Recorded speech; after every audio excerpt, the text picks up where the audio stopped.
guys, welcome and welcome back to my YouTube channel. Today, tuturo ko sa inyo kung paano ba magpalit ng profile sa Messenger. So, para nga pala sa hindi pa nakasubscribe sa aking YouTube channel, subscribe na kayo guys para palagi kayong updated sa mga video tutorial na i-upload ko. So, let's begin. So, ayan guys, first step is go to your Messenger and then itap nyo itong tatlong guhit na sign dito sa may tabi, and then itap nyo tong settings dito sa may tabi. Then after nan is dito sa may sign na camera, i-click nyo to, and then nandito tayo sa change profile picture. So nandyan yung take photo. So, dito sa take photo is magpipicture ka and then upload. Dito naman sa choose from library is mamimili ka kung ano yung gusto mong i-profile. So, dito tayo sa choose from library. And then, hanapin nyo dito yung gusto nyong ilagay na profile sa inyong Messenger. So, kayo na yung bahalang mamili.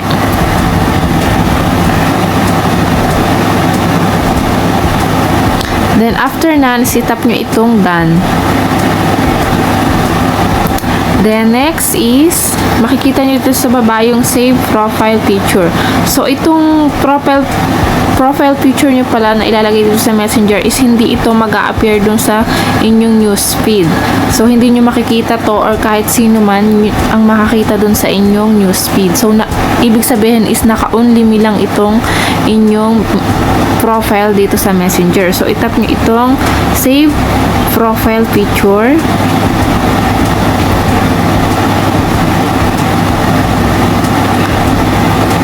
So, ayan, refresh lang natin siya.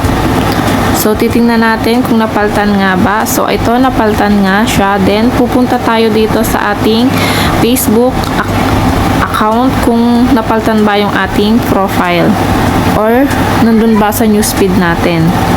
So, ayan, wala siya dito sa ating newsfeed. Pero dito sa profile is, ito, napaltan siya.